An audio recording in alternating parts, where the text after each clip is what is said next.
There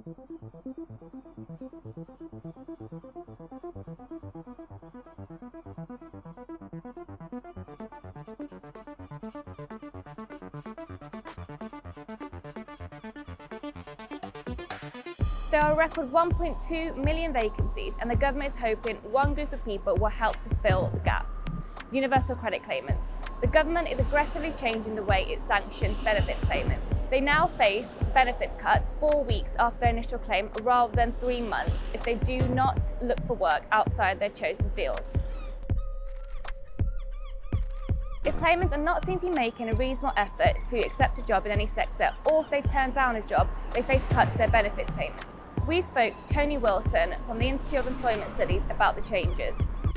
So I think the government's Way to Work programme is a start. It at least recognises that we've got really significant challenges in the labour market.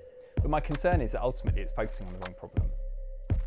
The government is trying to get more of the short-term unemployed back to work at a time when short-term unemployment is the lowest it's ever been. And actually, we're now facing a crisis of long-term disadvantage, and more people have been out of work for a number of years and increasingly aren't even looking for work. There's about 1 million fewer people in the labour market now than there would have been on pre-crisis trends. And that's particularly explained by fewer older people in work, and more recently it's explained by growing ill health. So more people out of work with long-term health conditions and people who aren't actually looking for work and are not available for work. So actually this participation crisis is what's then fueling a recruitment crisis for firms. So in the UK we've got one of the most punitive and harshest sanction regimes in the world. We have extraordinarily tough sanctions.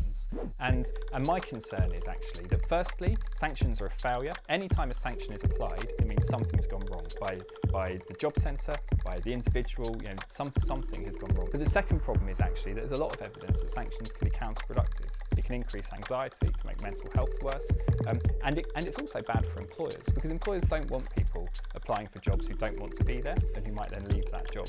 So we need to dial down the rhetoric about sanctions and focus more about how we can help people who want jobs to find those jobs that want people. So the government has talked about this being part of an ABC strategy.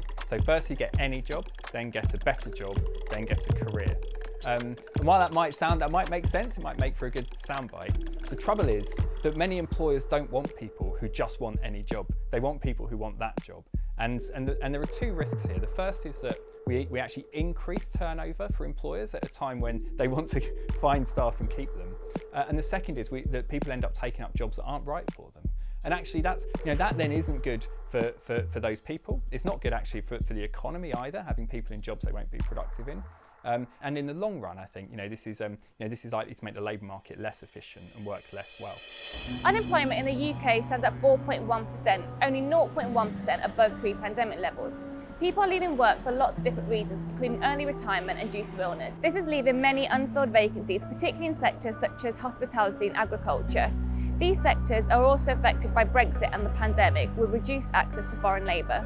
Therese Coffey, the Work and Pension Secretary, says the changes will help people get a job and progress in their career. But Tony believes this is the wrong solution targeting the wrong group of people.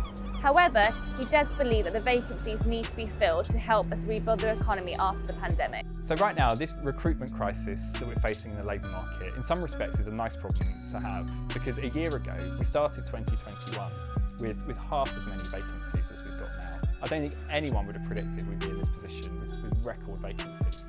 But this is creating problems for us. This means we're understaffed in the NHS. We haven't got enough people working in social care. In our hospitality industry, we've got pubs that can't open and restaurants and bars that can't staff their premises. So we have to help firms to address this. Ultimately, this will have two consequences. It will hold back growth, but it could also contribute to inflation, because firms will have to put their prices up, and as a consequence, we'll all end up paying more too. So this is a nice problem to have, but it's one we need to fix.